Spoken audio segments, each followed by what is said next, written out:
5월 31일 양현종은 기쿠치와 선발 대결에서 3이닝 5피안타 3실점에 그치고 선발 로테이션에서 탈락합니다. 이후 18일 동안 딱 한 경기에 양현종을 내보낸 텍사스는 결국 6월 18일 양현종을 DFA합니다. 40인 로스터에서 제외되면서 계약이 마이너리그 팀으로 이관된 선수는 마이너행을 거부하고 FA가 될 수 있는 권리를 가지는데요. 하지만 이는 풀타임 3년차 미만이거나 첫 번째 DFA에는 적용되지 않기 때문에 양현종에게 선택권은 없었습니다. DFA된 선수는 48시간에서 최대 일주일까지 웨이버 공시 상태로 있으면서 다른 팀의 클레임을 기다리는데요. 텍사스는 48시간이 지나자 웨이버를 닫고 양현종을 트리플 A로 내리게 됩니다. 이때 양현종은 텍사스 구단으로부터 우리는 네가 꼭 필요하다. 트리플 A에서 선발 빌드업을 제대로 하고 다시 돌아오라는 말을 듣게 됩니다. 그렇다면 양현종은 트리플 A에서 어떻게 지내고 있을까요? 오늘 애리조나사나 트리플 A 팀인 리노 에이스와 원정 경기에 선발 등판한 양현종은 5회까지 2점을 내줍니다. 그리고 6회 2루타 2개를 맞고 교체되는데요. 결국 6회 3실점 2자책이 기록된 양현종은 5와 3분의 1이닝 7피안타 5실점 4자책에 그침으로써 트리플 A 평균 자책점이 5.68로 오르게 됩니다. 트리플 A에서도 양현종의 발목을 잡고 있는 건 장타 허용인데요. 2루타 4개와 홈런 하나를 내준 양현종은 오늘 허용한 7개의 안타 중 5개가 장타였습니다. 오늘이 7번째 트리플 A 선발 등판이었던 양현종의 트리플 A 성적을 메이저리그 성적과 비교하면 평균 자책점 5.68은 메이저리그 5.59와 다르지 않고 피안타율 2할 6푼 8리와 피장타율 0.587은 오히려 메이저리그에서보다 높습니다. 9이닝당 볼넷이 4.7개에서 2.0개로 줄었지만 9이닝당 피홈런은 2.2개에서 2.6개로 늘었고 9이닝당 탈삼진도 7.4개로 많이 늘어나지 않았습니다. 반면 역시 트리플 A 내슈빌 사운드에서 뛰고 있는 조시 린드블럼의 성적을 보면 메이저리그에서 9.7이었던 평균 자책점은 트리플 A에서 1.14, 메이저리그에서 3할 2푼 4리였던 피안타율은 트리플 A에서 2할 1푼 8리, 메이저리그에서 0.98이었던 WHIP는 트리플 A에서 1.12, 그리고 메이저리그에서 16과 3분의 2이닝 5피 홈런이었던 반면 트리플 A에서는 47과 3분의 1이닝 무피 홈런을 기록하고 있습니다.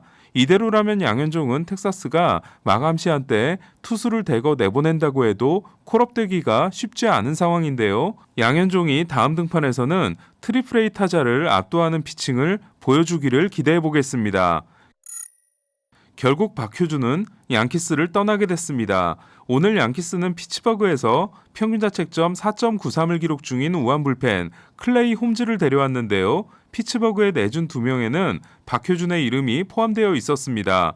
3루수 키브라이언 헤이즈가 최고의 기대주이고 유격수 케빈 뉴먼의 수비가 일품인 피츠버그는 얼마 전 애덤 프레이저를 샌디에고로 보냄으로써 2루와 내야 백업에 공백이 생겼는데요. 현재 더블A에서 뛰고 있는 배지환을 포함해 미들 인필더 유망주가 많지만 대부분 하위 레벨에 있는 피츠버그는 프레이저 트레이드로 샌디에고에서 받아온 마르카노에게 프레이저의 자리를 준다고 해도 즉시 전력으로 쓸 수 있는 내야수가 많지 않은 상황입니다. 사실 박효준처럼 40인 로스터 밖에 있는 선수가 40인 로스터를 뚫고 들어가는 건 정말 쉬운 일이 아닌데요. 하지만 박효준은 올 시즌이 끝나면 마이너 FA가 되기 때문에 피츠버그로서는 트레이드로 데려온 박효준을 올 시즌이 끝나기 전에 테스트해볼 가능성이 상당히 높다고 생각합니다.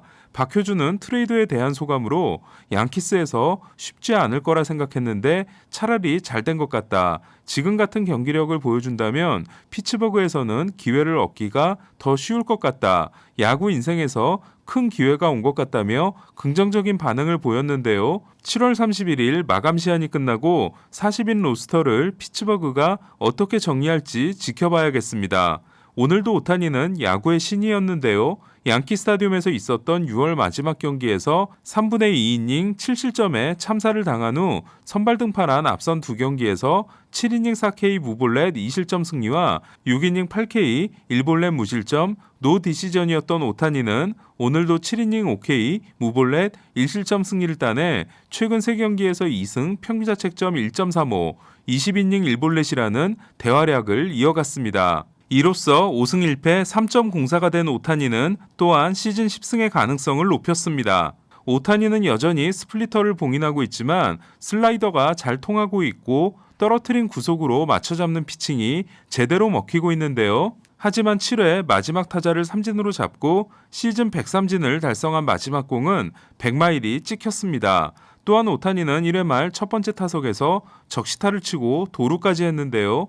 아메리칸 리그 구장에서 열린 경기에서 투수로 나와 타점과 도루를 기록한 선수는 1970년 보스턴의 루이스 티안트 이후 오타니가 51년 만입니다.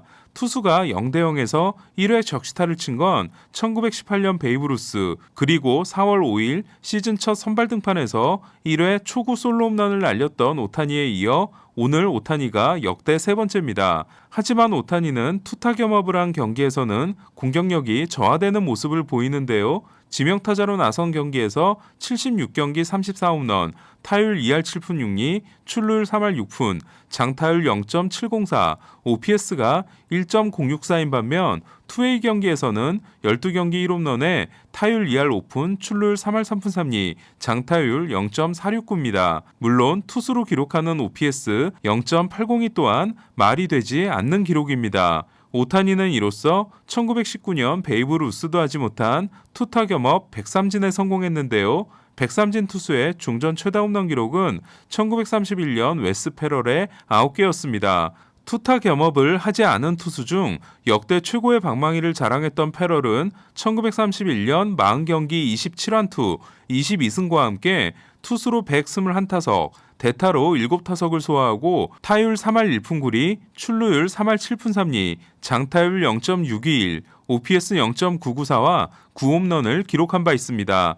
현재 페이스대로 시즌을 끝내면 오타니는 58홈런 124타점 100일 장타와 함께 121이닝 157삼진을 기록할 수 있는데요. 24개인 도루 페이스도 유지한다면 오타니는 1955년 윌리 메이스, 1996년 브래디 앤더슨과 1998년 켄 그리피 주니어, 2007년 에이로드에 이어 역대 5번째로 50홈런 20도루를 달성하는 선수가 됩니다. 슈어저를 트레이드 시장에 내놓음은 물론 소토를 제외한 모든 트레이드가 가능하다며 트레이 터너도 팔 수 있음을 암시한 워싱턴은 오늘도 필라델피아에게 패했는데요. 맥커치는 3대5로 뒤진 9회 말 트레이드 시장의 인기 매물이자 워싱턴의 좌완 마무리인 브래드 핸드를 상대로 역전 끝내기 3런을 날려 필라델피아에게 결정적인 승리를 선물했습니다. 맥커친이 때려낸 통산 8개의 끝내기 홈런은 12개인 푸울스와 11개인 라이언 짐머맨에 이어 현역 선수 3위에 해당됩니다. 워싱턴과 마찬가지로 셀러인 컵스도 갈 길 바쁜 신시내티를 잡았는데요. 8회 콘트레라스의 홈런으로 동점을 만든 컵스는 9회 하비에르 바에스가 아미르 게럿을 상대로 끝내기 안타를 날렸습니다. 2달 전 게럿이 바에스를 삼진 잡고 도발을 해 두 팀은 벤치 클리어링을 했고 바에스는 이후 게럿이 털릴 때 덕아웃에서 농구하는 제스처를 취하며 농구선수 출신인 게럿을 놀린 적이 있는데요. 바에스가 끝내기 후 게럿을 또 자극했기 때문에 두 팀은 내일 벤치 클리어링 가능성이 높습니다. 갈 길 바쁜데 역전패를 당한 팀은 신시내티만이 아니었는데요. 토론토는 페네이파크 사나이 비셋이 5회 역전 투런 홈런을 날려 올 시즌 페네이파크 7경기에서 타율 4할 3푼 3리 4홈런 9타점 12득점이라는 미친 활약을 이어갔는데요. 그러나 8회 말 등장한 버두고가 트레버 리처즈를 상대로 재역전 투런을 날려 보스턴에게 33번째 역전승을 선물했습니다. 버두고는 어제도 8회 선두타자 2루타로 역전승의 발판을 만들어준 바 있습니다. 애틀란타와 뉴욕 매치는 더블헤더에서 연봉승을 주고받았는데요. 작 피더슨이 결승 2루타를 때려내고 카일 멀러가 5이닝 무실점을 한 1차전은 애틀란타의 2대0 승리, 제프 맥닐이 결승 2루타를 때리고 6명의 투수가 무실점을 합작한 2차전은 매치가 1대0으로 승리했습니다. 팬그래프 포스트 시즌 진출 확률이 7.5%인 애틀란타는 아직 확실한 입장을 취하지 않고 있습니다. 셀러팀이 속속 등장하고 있는 상황에서 최근 가장 눈에 띄는 팀은 시애틀인데요. 6월 13일 이후 기록 중인 24승 11패가 메이저리그 1위에 해당되며 최근 극적인 승리를 거듭하고 있는 시애틀은 아메리칸 리그 승률 1위 휴스턴을 상대로 7대0에서 추격을 시작해 11대8로 승리했습니다. 휴스턴이 21년 만에 7점 차 역전패를 당한 반면 시애틀은 2대5가 대활약했던 2016년 샌디에고전에서의 10점 차 이후 최고의 역전승을 만들어냈습니다. 시애틀은 교체로 들어온 딜란 무어가 8회 브룩스 레일리를 상대로 역전 결승 말로 홈런을 쏘아 올렸는데요. 시애틀은 이로써 2달 동안 5명이 말로 홈런을 친 역대 최초의 팀이 됐습니다. 휴스턴을 잡은 시애틀은 휴스턴과 6경기 차, 지구 2위이자 와일드카드 2위인 오클랜드에는 1경기 차로 따라붙었는데요. 하지만 팬그래프닷컴은 시애틀의 포스트 시즌 진출 확률을 6.1%로 9.9%인 에인절스보다 낮게 보고 있습니다. 이치로가 데뷔한 2001년 이후 가을 야구를 하지 못함으로써 현재 가장 오랫동안 포스트 시즌을 하지 못한 미 프로스포츠 팀인 시애틀은 과연 그 갈증을 풀어낼 수 있을까요? 위기의 토론토는 내일 로비레이가 출격합니다. 오타니는 좌완 감버를 상대하며 다저스는 우리아스가 출격합니다. 패대기 선발로 나서는 샌디에고는 강적 오클랜드를 상대하게 됩니다.